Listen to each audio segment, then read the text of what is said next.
right. Good morning, everyone. My name is Ted Louis-Jacques, and I have the awesome responsibility of serving as Director of Veteran Services for the City of Somerville. I am delighted to be here with you in person. After a year of social distancing, we've become accustomed to gathering virtually to commemorate important events like Memorial Day. And I believe nothing, not even a little rain this weekend, can stop us from remembering and paying homage to all of the troops who have died in service to our country. Their ultimate sacrifice must never be forgotten. At this time, I would like to introduce Mayor CURTATONE to bring greetings from the city.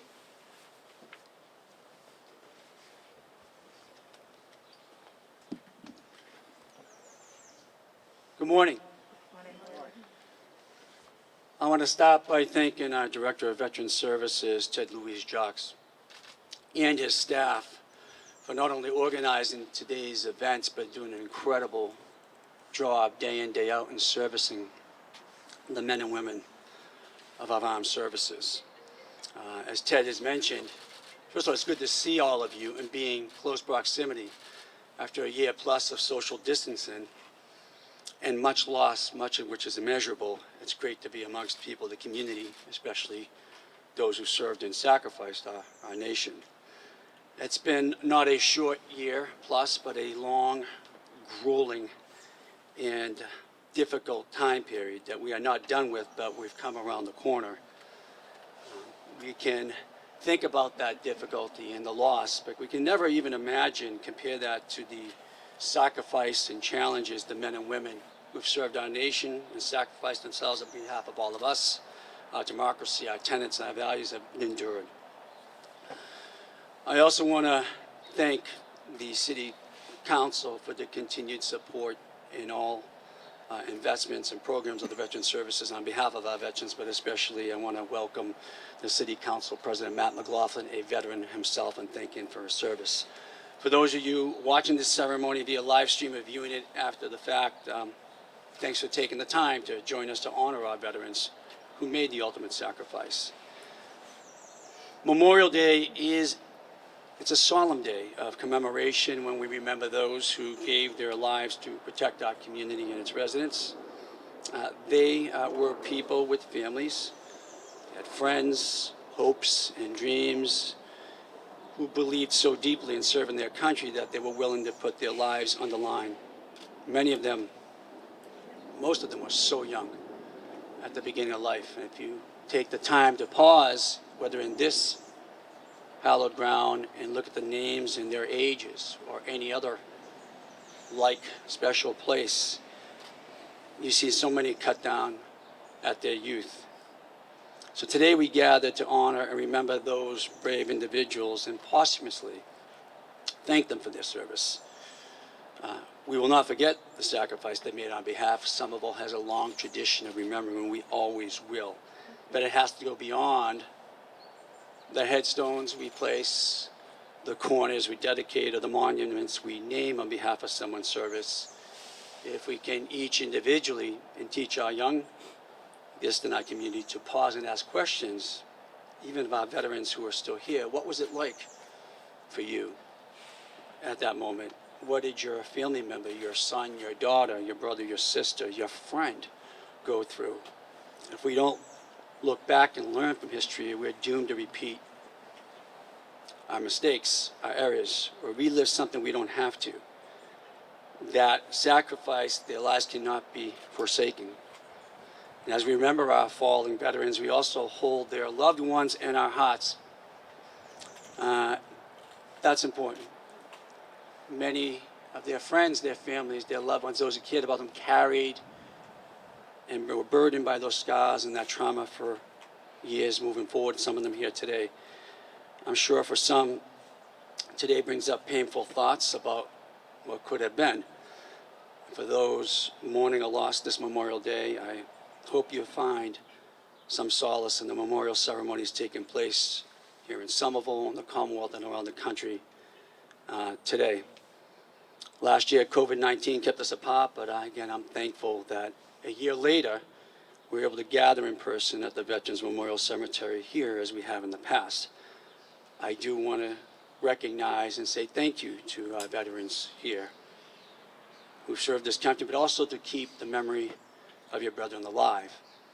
The Allied Veterans Council, my friend Bob Hardy, and many others, those from Post 19, all the other veterans posts here in the city. Our numbers in those organizations are dwindling, but not the spirit, not what is in their hearts, not their dedication and commitment to the men and women who have served our community, our Commonwealth, and our country in the armed services. And those serving us today, let us not forget them, still in harm's way. Again, thank you all for joining us as we pause to pay tribute to Somerville's fallen veterans, and we thank you all for your service. Ted. Thank you.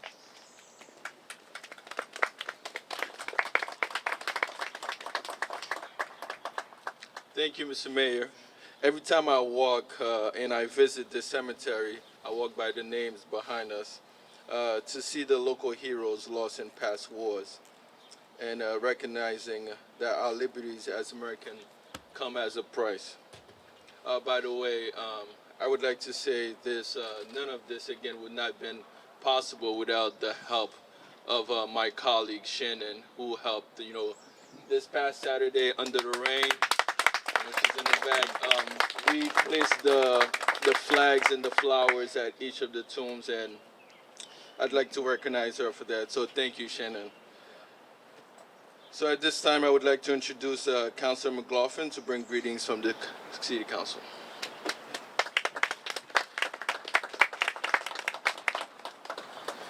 Thank you, Ted. Thank you, everyone, for coming. Thank you to my colleagues on the City Council. We have our City Council at Large, Kristen Strezzo, Ward 7 Councilor Katiana Valentine, Councilor at Large Mary Jo Rossetti. I see Councilor at Large Will Bosch is here as well. And we also have Ward 6 School Committee member Eleanor Barish. Thank you all for attending.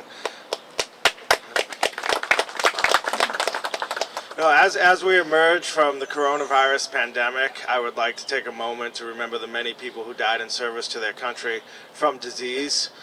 Many times we often picture people dying bravely in combat or getting shot or dying in battle. But prior to World War I, disease was the #1 killer of troops in battle, more than bombs, bullets, or bayonets. And that's often forgotten because of the medical advances we have now, that soldiers don't die from disease as much as they did in the past, thankfully. And as the mayor mentioned, it is important to remember history and think about what it was like to be in that situation back then. And I think about that every Memorial Day. And as we come out of the pandemic, I think about, how did it feel to be in a trench and get trench foot and die from Spanish flu, or be laid out in a hospital bed dying from a disease, when all you want to do is get out of your bed and fight in battle and go on and keep fighting. Or to lose your limb because of a disease that could be cured with a pill today. So that before World War I, that was the #1 killer. And it's been about 100 years since we've dealt with a disease like Spanish flu, which is now COVID-19. And as we emerge from this, I just would like to thank the troops and thank the soldiers and sailors, airmen, and Marines who gave their lives in service to this country. As we've advanced as a people, we've been able to advance technology, advance medicine to the point that we live in the greatest moment in the history of human civilization. We've also advanced our ability to make war and our ability to kill each other. And every Memorial Day I reflect on this and try to think about how we can advance as a people so that one day we don't have to lose troops anymore and that we can live in peace with each other. I think it's an important time to just always reflect and think about the sacrifices made and what we need to do to advance as a people as well. So thank you very much for coming, and I hope you enjoyed your weekend.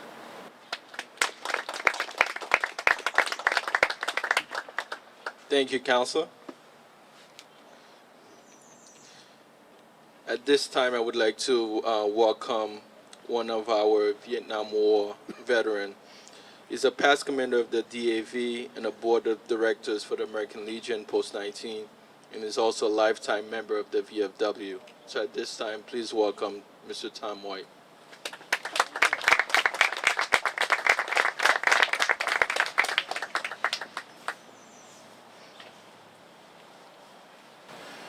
morning, everybody. Good morning. Mr. Mayor, thank you.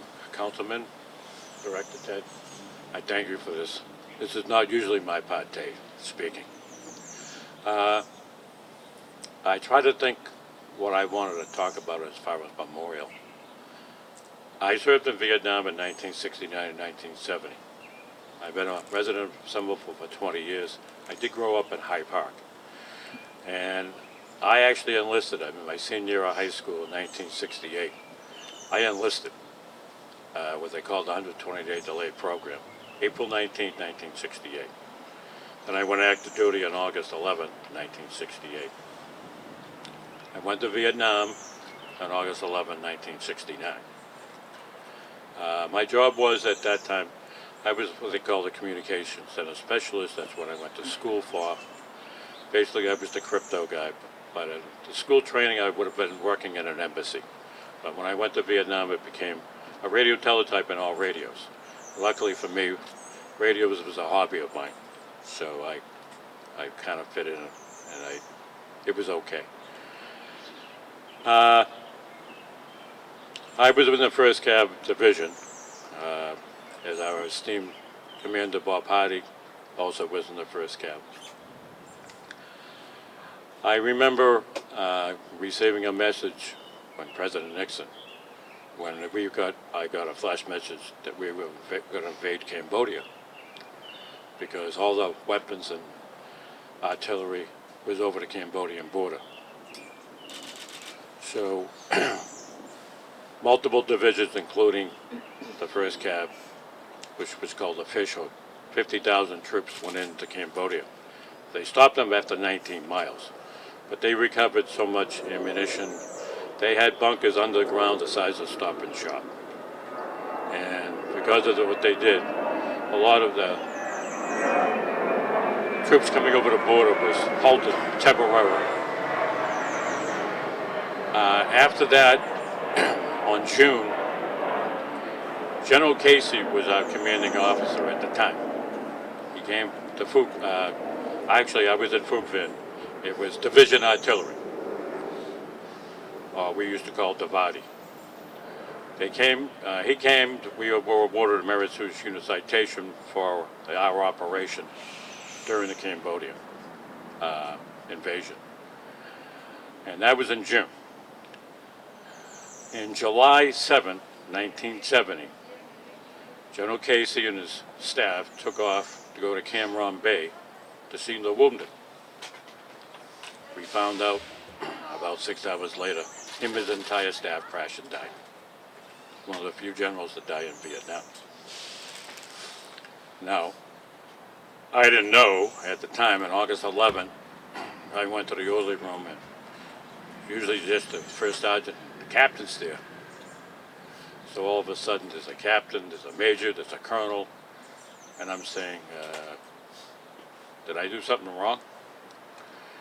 But I was going home. Unaware of me, the General Casey had signed my Bronze Star 3 weeks before he died. And he was coming back on August 11 to award me that. But he didn't get a chance, so the colonel awarded me when I left. And I remember that because 40 years later, I'm watching the massacre of people remember in Fort Hood, Texas, when this major went kind of ballistic and started shooting people.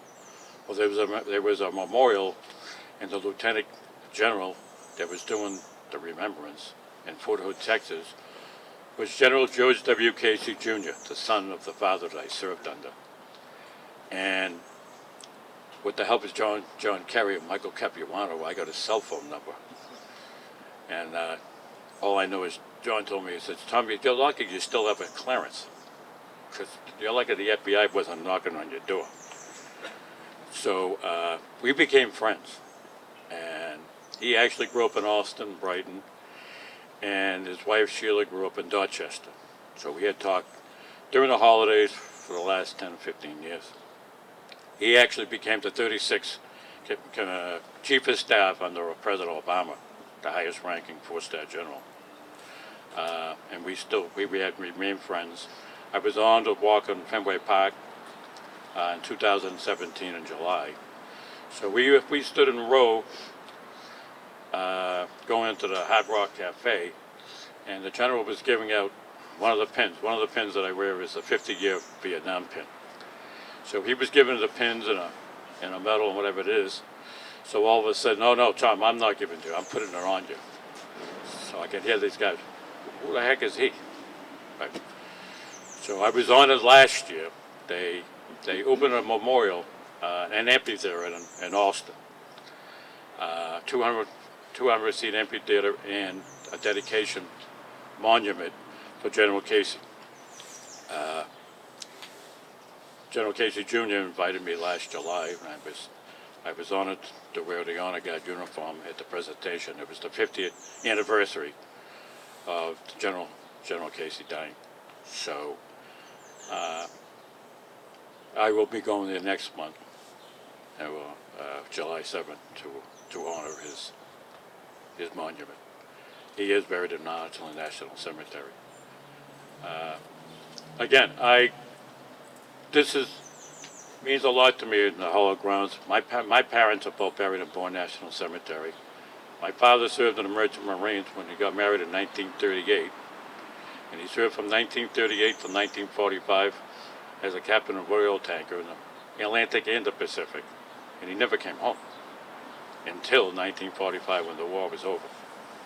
My older brother was born in 49, and my brother and I were born. No, my older brother was 46, and I was born in 49. But there's not a day. My father at the time was, Merchant Marines were veterans. It was Ronald Reagan that made all the Merchant Marines veterans in 88 and 89. But I remember my father was like a kid in a candy store when they made him a veteran, because he certainly deserved it. But again, all you people here, the veterans that are here, the fire department, I thank you for this presentation. I'm honored to be a veteran in this town and for the United States of America. And thank you, Matt, for your service. Thank you very much.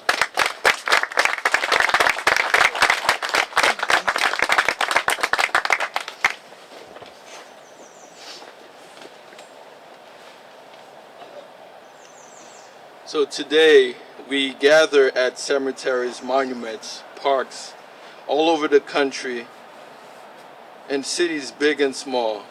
We watch virtual ceremonies on television. We do these things to honor the loyalty and bravery of our fallen in this noble calling, military service.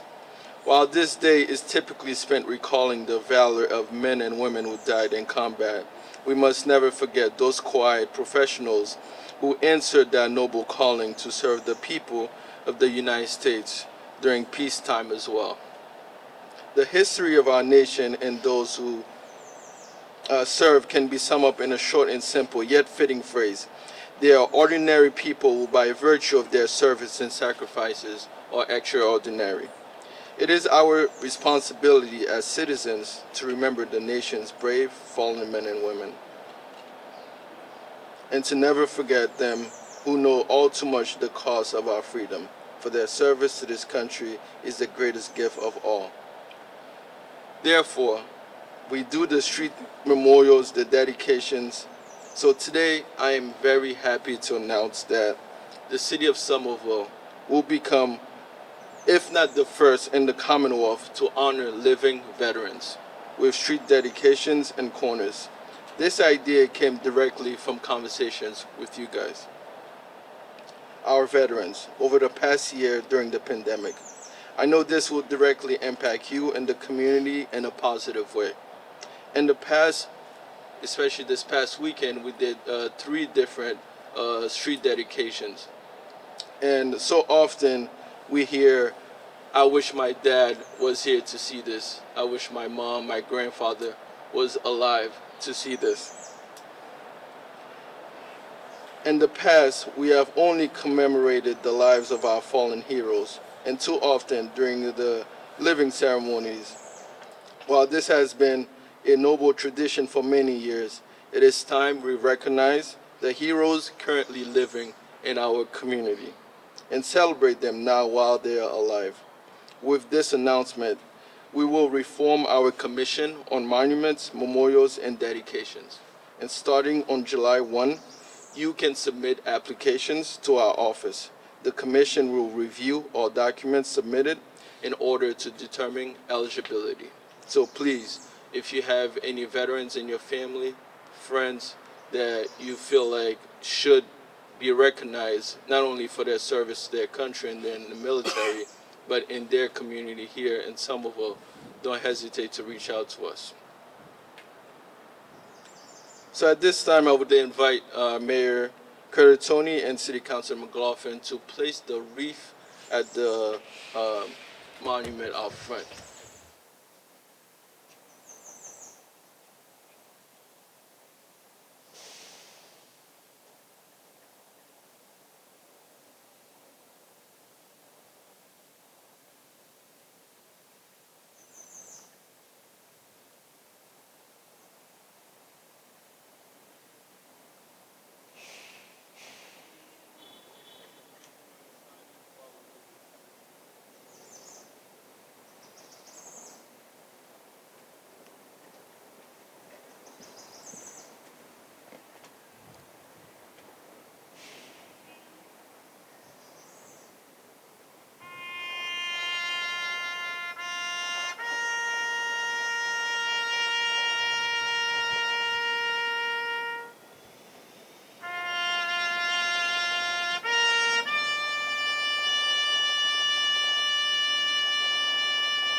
Concludes the end of our ceremony.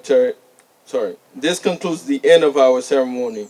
Again, I am happy to be here with you, taking part of this. May God bless you.